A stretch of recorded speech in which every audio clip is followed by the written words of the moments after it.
Les amis, je suis trop content de vous retrouver aujourd'hui, je suis fier de vous annoncer, voilà, hop, ma nouvelle collection Yokai Baseball qui vient d'arriver. Elle est sortie dimanche dernier, elle est dispo sur le site, donc n'hésitez pas à checker. Et ça tombe bien parce qu'aujourd'hui, on va parler des yokai et je vais vous raconter un petit peu pourquoi j'ai choisi de mélanger les yokai et ainsi que le baseball pour créer cette collection de vêtements et l'histoire qui se cache derrière. C'est parti.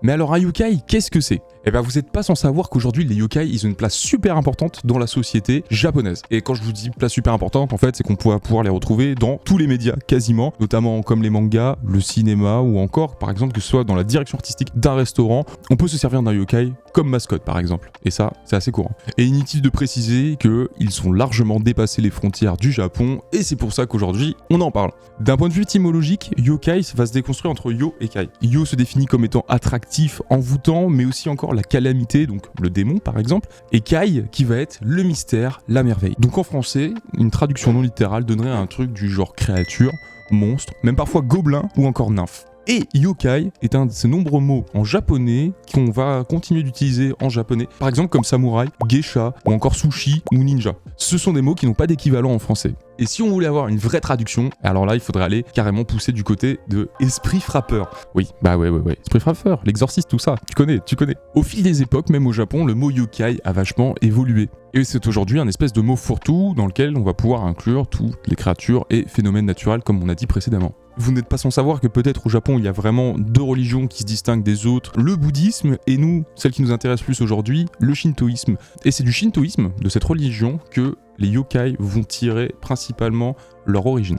Et donc les yokai au fil des époques ont été amenés à expliquer beaucoup de phénomènes, beaucoup de choses étranges qui pouvaient se passer dans la société, que ce soit des phénomènes naturels ou alors que ce soit des choses qui disparaissaient, tout ça. Et bien en fait à chaque étrangeté, à chaque pouvoir surnaturel, entre guillemets, un yokai différent existe. Et il y en a tellement. Et c'est pour ça qu'aujourd'hui, moi j'ai envie de vous en présenter 4, notamment ceux qui sont présents dans ma collection. Et on va commencer avec le premier qui n'est autre que le kitsune. Le kitsune est un démon renard et c'est l'un des plus connus forcément, vous le connaissez à travers Naruto et à travers beaucoup d'œuvres je pense. C'est un démon renard qui, plus il a de queue, plus il est puissant. Ces renards sacrés sont le symbole animal de la divinité Inari dans le shintoïsme. C'est une des divinités principales du Japon, notamment divinité des céréales et du commerce, tout ça. D'un côté, les kitsune, ils vont avoir du bon en eux. Pourquoi ? Parce qu'ils vont aider les humains qui sont bons, qui sont pieux, et ils vont même parfois être en fait un messager littéralement divin entre le monde céleste et le monde des humains. Mais les kitsune ont aussi une facette plus sombre. Ils ont tendance à ruser et ils vont même aller jusqu'à voler, à humilier publiquement et à prendre le corps des personnes avides, des vantards et des mauvais prêtres. Même que parfois, on pourrait expliquer apparemment certains troubles mentaux au kitsune. Bref, il n'est pas question de maladie mentale, mais pourquoi est-ce que j'ai choisi le kitsune dans mon dessin ? Eh bien justement, c'est pour ce côté-là. C'était pour la facette sombre et notamment le côté agile. En fait, quand je l'ai dessiné comme ça, moi, avec les yeux blancs, il y a ce côté un petit peu possédé. Je lui ai fait également 6 queues. L'idée, c'était de faire un kitsune qui était assez puissant. Et je ne sais pas si vous aviez vu aussi, mais devant le hoodie ou le t-shirt, vous allez retrouver également la tête du kitsune. Et cette fois, avec également 6 queues. Voilà. La cohérence et tous les petits détails, on est là. Et moi justement, ce que j'ai voulu insuffler un petit peu avec ce personnage, c'était le côté rusé. C'est pourquoi on le voit notamment en train de surmonter un grillage pour attraper une balle. Si toi t'es plutôt team kitsune, du coup t'as trouvé le bon hoodie, le bon t-shirt. Prochain yokai.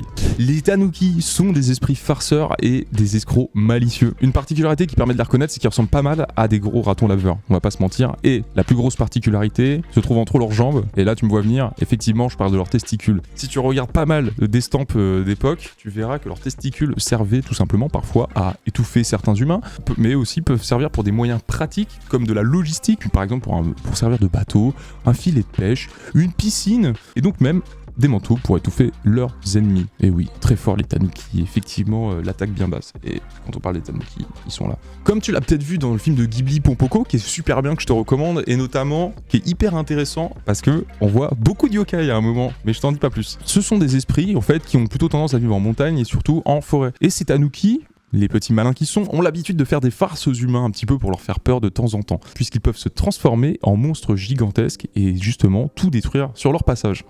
Il y a des moucherons, ça me perturbe. C'est pas pour l'ambiance, c'est pas fait exprès. Sauf qu'en plus, le tanuki a des pouvoirs d'alchimiste parce qu'il va être capable de transformer des objets inertes, par exemple comme des cailloux, en nourriture. et ça c'est très pratique pour se nourrir.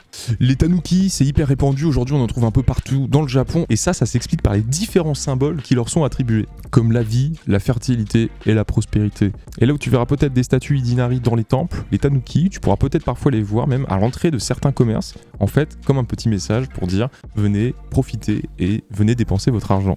Bref, moi c'est pas du tout le message que j'ai voulu envoyer dans ma collection, ça n'a rien à voir. Moi justement ce que j'ai voulu faire avec les tanuki, c'est de faire un petit personnage comme ça. Le but c'était de reprendre ce côté comme s'il avait un masque avec les yeux visibles. Et justement dans ce côté masque, il y avait le petit côté un peu escroc, tout ça. Donc si l'équipe de baseball des yokai avait une mascotte, en fait ce serait celle-là, ça serait le tanuki, justement, pour leur côté rusé, leur côté malicieux. Donc voilà pour celui-ci. Et maintenant, il est temps de passer au prochain. Le tengu. Les tengu, ou autrement appelés les chiens célestes, sont en fait des gobelins des forêts et des montagnes, des esprits malins ou encore des fantômes en colère. Donc c'est super vaste. Et ils sont facilement reconnaissables par leur long nez. Et en fait, ce long nez, c'est tout simplement une humanisation d'un long bec d'oiseau. Parce que si tu regardes même du côté de la mythologie chinoise, si je ne me trompe pas, en fait le tengu est un petit peu différent de ça. Il a plus des éléments corporels des oiseaux, et notamment le bec avec les cheveux, enfin des ailes, tout ça, un peu ressemblant à des harpies presque. Que t'écoutes du métal ou non, tu connais forcément Slipknot. Et justement, tu as un des musiciens de Slipknot qui s'appelle Chris Fehn, et qui lui justement a toujours porté un masque, comme un masque de tengu, un petit peu différent, mais t'as capté, en fait c'est vraiment ça la ref.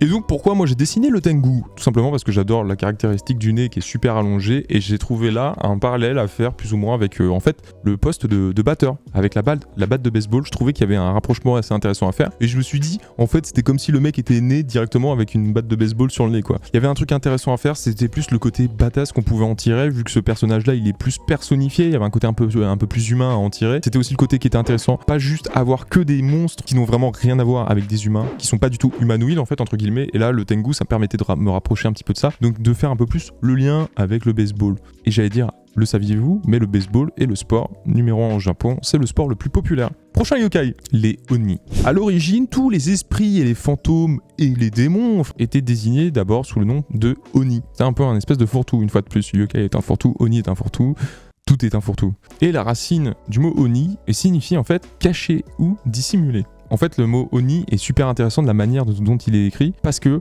la racine du mot va plutôt signifier dissimuler ou cacher, sauf qu'en fait, sa base a été écrite avec le caractère chinois pour fantôme. Donc ça veut dire d'emblée que le Oni est un être maléfique dans le monde des esprits et qui va avoir plutôt tendance à se cacher. Donc c'est super cool, en un mot qui fait littéralement 3 lettres, de pouvoir en dire autant. Aujourd'hui, ce mot fourre-tout de Oni va plutôt désigner un démon en particulier, et en fait, ça va être l'ogre japonais. Même si l'apparence, elle va varier selon les sources, selon les époques, de manière générale, on se rapproche quand même d'un monstre qui est plutôt humanoïde, qui a plutôt une apparence un petit peu humaine, et avec des caractéristiques bien précises comme les cornes, les grandes griffes, les dents, et aussi sa peau qui peut être bleue ou rouge. Et notamment, le Oni en bleu ou orange est souvent visible dans les festivals japonais. Parmi ses éléments distinctifs, il a toujours un pagne en peau de tigre, et oui, parce qu'il allait buter du tigre pour aller en manger, c'est courant, et une arme qui va être une masse en fer qu'on connaît bien sous le nom de kanabo. Et ça me permet juste de faire un petit pont, parce que pour ceux qui suivent le projet de Shenzoku de NFT avec les copains, il y aura des kanabos dedans. Incroyable, incroyable.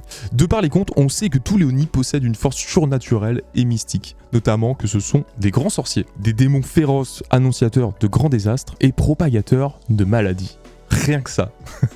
Donc les mecs, ils sont clairement pas là pour rigoler. Si t'en vois un, c'est que c'est pas bon signe mon gars.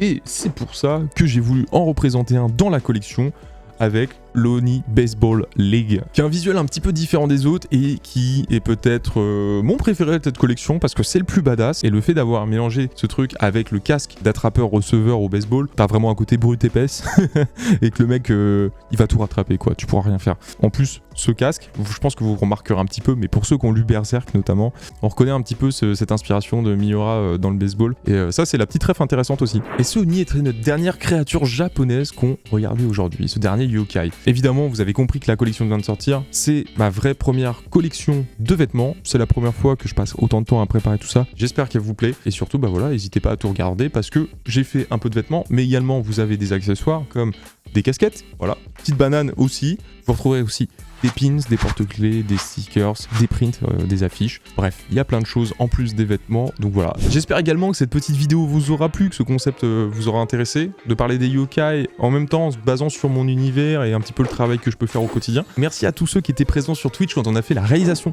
de cette collection. Évidemment, le lien est dans la description. Donc n'hésitez pas, le petit commentaire, le follow et tout. Let's go pour les 5000 abonnés. Passez une excellente journée. Moi je vous dis à dimanche prochain. À ciao ciao tout le monde.